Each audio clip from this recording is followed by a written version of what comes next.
देखो हम यहाँ पे थे, ये तो हमने बता दिए थे कि वन और मोर इन्वेस्टर से इन्वेस्ट कर सकते हैं और इन्वेस्टमेंट मैनेजमेंट सर्विस दे रहे हैं, ठीक है।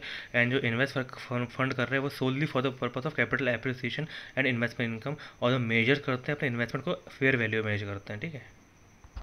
देखो कई यार क्वेश्चन आता है, इस टाइप का क्वेश्चन आता है कि भाई इन्वेस्टमेंट का बताना है तो कैसे लिखना है। देखो सॉल्यूशन कैसे लिखने का, सबसे पहले बताना है इंडेक्स 1010 110 का रेफरेंस देने का, 123 का देने का, कंपनी अकाउंट्स रूल 2014 का रेफरेंस देने का, पहले 129 ऑप्शन 3 ज्ञान पेल लेने का, फिर ऑडिटर रूल का, कंपनी ऑडिटर रूल के ऊपर बताना का भाई शेड्यूल 3 के हिसाब से बनाना चाहिए, ये बनाना चाहिए, और जिसको नहीं बनाना चाहिए वो प्रोविजन के हिसाब से कर सकता है, ठीक है। फिर 110 ज्ञान पेल लेने का कैसे कैसे करना है, और उसके बाद इन्वेस्टमेंट एंटिटी के बारे में बताने का कि मनोमोर सब्सिडरी ये जो मैंने अभी बताया, ठीक है। एंड देन उसके बाद डिस्कशन करने का और कंक्लूजन फिर निकालने का, schedule sufficient that provided it that this it can be concluded that ultimate authority of consolidated इस एक मिनट, यहाँ पे बता दिया है कि इसलिए 110 के हिसाब से कंपनी को सी एफ एस बनाने की ज़रूरत नहीं है, ठीक है। It's have sufficient to provision of the company, वही प्रोविजन ऑफ द, लेकिन वही it's have provision of the C F S schedule तरीके से कर सकता है, ठीक है। और आखिरी में नोट्स टू अकाउंट में भी लिख देंगे, it should be disclose in notes to account with reason. ये थोड़ा अजीब सा क्वेश्चन इसमें बोला गया हुआ है कि हम क्या करते हैं, एक कंपनी है, एक है जे आर एस लिमिटेड, उसकी दो subsidiary R S R N K और एस उसकी इंटरमीडिएट सब्सिडरी है। तो इसमें इस आखिरी में पूछा गया है कि जो ऑडिटर है उसे बताना है कि उसे दो कंपोनेंट को इंक्लूड नहीं करना है, एक्सक्लूजन फ्रॉम कंपोनेंट करना है। तो ऐसे कौन सा दो रीज़न है जो बताएगा कि उसे कंपोनेंट एक्सक्लूड कर दिया है उसको, ठीक है। तो समझ में नहीं आया, पढ़ने में समझ में नहीं आया, बस उसमें बता दिया कि टेम्प्ररी कंट्रोल, जो मैंने बताया टेम्प्ररी कंट्रोल है या फिर long term fund transfer restriction है, उस हिसाब से तो नहीं बनाना पड़ता, लेकिन एक हिसाब से बनाना पड़ता है, छाप के आ जाना बस। ये वाले क्वेश्चन में बोला गया हुआ है कि जो ए है अल्फ़ा क्या करता है, 10% ओनरशिप करता है गामा में, ठीक है। और उसमें बोलता है और लेकिन उसमें क्या करता है, तो 10% में सब्सटेंशियल इंटरेस्ट तो आता नहीं है, तो सी एस बनाने की जरूरत नहीं है। लेकिन क्या बोलता है देखो, control over the composition of the board, अगर कंट्रोल आ जाता है, तो कंट्रोल अगर आ जाता है तो सी एस बनाना पड़ता है, ठीक है। अब कौन कौन से फैक्टर्स देखना पड़ेगा उसको, तो ये सर ने तो कौन कौन से फैक्टर्स है हम यहाँ देख लेंगे। सबसे पहले क्या करेंगे, हम सीधी सी बात है, क्या करेंगे, अंडरस्टैंडिंग लेंगे कि भाई अंडरस्टैंडिंग की अकाउंटिंग पॉलिसी, जो भी सब्सिडरी एसोसिएट जॉइंट वेंचर है उसकी अकाउंटिंग पॉलिसी क्या थी, और डिटरमाइन करेंगे, नेचर टाइम एक्शन डिटरमाइन करेंगे।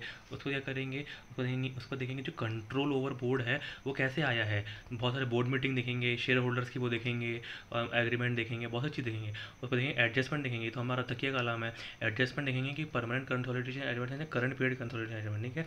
और उसके बाद देखेंगे कि भाई इंडेस 550 के हिसाब से ऐसे 550 के साथ रिलेटेड पार्टी ट्रांजेक्शन वो देखेंगे, ठीक है। और सेगमेंट रिपोर्टिंग का लिखा नहीं, लेकिन रिलेटेड पार्टी ट्रांजेक्शन फ्रेमिंग करेंगे ओपिनियन को, ठीक है। राइट शॉर्ट नोट और परमानेंट कंसोलिडेशन एडजस्टमेंट। तो इसमें क्या करना है भाई, तुमको पता हुआ है क्या करना पड़ेगा। फर्स्ट ओकेजन में होता है और subsequently when there is change share holding, ठीक है। गुडविल कैपिटल निकलता है, equity attribute monetary interest NCI निकलता है, प्री एक्विजिशन रिजर्व निकालते हैं, प्री एक्विजिशन रिजर्व निकालते हैं और डेट ऑफ एक्विजिशन इनपुट निकालते हैं। और जो प्री एक्विजिशन रिजर्व है ये properly allocate between parent NCI होता है, और देखता है कि वेरीफाई करना जो change in permanent consolidation changes हो रहे हैं वो subsequently acquisition on account of subsequently acquisition disposal share जो भी हो रहा है वो देखते हैं बस। देखो वहीं पे लिखा हुआ था, लेकिन यहाँ से पढ़ दे रहा हूँ कि अगर एक कंपनी का अगर नेटिंग ऑफ चलता है कि इन केस ऑफ एक कंपनी की गुडविल आ रही है और एक कंपनी का एक सब्सिडरी का गुडविल आ रहा है और एक सब्सिडरी का कैपिटल रिजर्व आ रहा है, तो उसे हम नेट ऑफ करके दिखा सकते हैं, बराबर है। तो ऑडिटर क्या करेगा, वेरीफाई करेगा कि gross amount of goodwill and capital reserve shown in notes to C F S, notes में दिखाना चाहिए सी एफ एस का, लेकिन ये बहुत ज़रूरी है, डिस्क्लोज होना चाहिए। इस बात तेरा भाई सी ए बनेगा। इसमें पूछा है कि वो while doing the audit of C F S while which current period consolidate current करना पड़ेगा, ठीक है। तो हम बताते, सबसे पहले intra group interest paid received, इसी का डेट आ जाएगा, intra group debt, unrealised intra group profit, deferred tax unrealised intra group, harmonising of accounting policy, US GAAP conversion to the local GAAP, ठीक है। एंड देन उसके बाद subsequent event जो भी ट्रांजेक्शन बिटवीन हो रहे हैं और जो इफेक्ट हमारी बैलेंस शीट और कंपोनेंट के बैलेंस शीट बीच में जो भी डिफरेंस आ रहे हैं वो, ठीक है। और उसके बाद ये बताना है कि डिफरेंस बिटवीन रिपोर्टिंग डेट और हमारी रिपोर्टिंग डेट और उसकी हरामी की रिपोर्टिंग डेट, इंडियस के हिसाब से 3 महीने के हिसाब से और एएस के हिसाब से 6 महीने का डिफरेंस होना चाहिए, इसके अलावा इससे ज़्यादा नहीं होना चाहिए। और हमें following information is also to disclose C F S, net effort amount of net effort and net effort percentage of total effort, S C share in profit बोल देने का, एफ अमाउंट इन ओ सी आई बोल देने का। Responsibility of holding company for the preparation of C F S, ये तो मेरे को याद है, इसमें क्या बोलेंगे, रिस्पॉन्सिबिलिटी क्या है, सबसे पहले आइडेंटिफाई कंपोनेंट करो and including financial information of component to be included in this financial statement, and देखो कि whether adequate financial information, accurate and complete financial information है कि नहीं है। तीसरा क्या बोलेंगे, सबसे पहले बाकी सब तो छपरी है। तीसरा ये बोलेंगे कि सबसे पहले तीसरा ये बोलेंगे कि appropriate consolidation adjustment has been made. उसको क्या बोलेंगे, हार्मोनाइजिंग। हार्मोनाइजिंग के साथ गैप फ्री आता है। गैप फ्री के साथ क्या आता है, इंडिया सेगमेंट रिपोर्टिंग और रिलेटेड पार्टी का तम।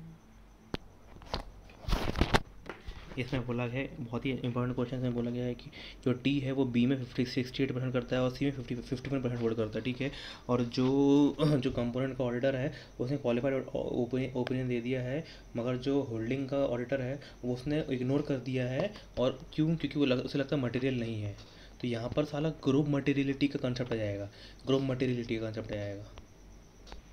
तो ग्रुप मटेरियल में हम देखेंगे, ग्रुप मटेरियलिटी में देखेंगे जो पेरेंट ऑडिटर है ये will identify the component material है कि नहीं है, ठीक है, कि उसमें मटेरियल टू ग्रुप कौन कौन सा है कि नहीं है उसको बताएंगे। और क्या करेंगे, to check the appropriateness of consolidated financial adjustment audit, जो भी हम अकाउंटिंग पॉलिसी और गैप में करते हैं ना वो।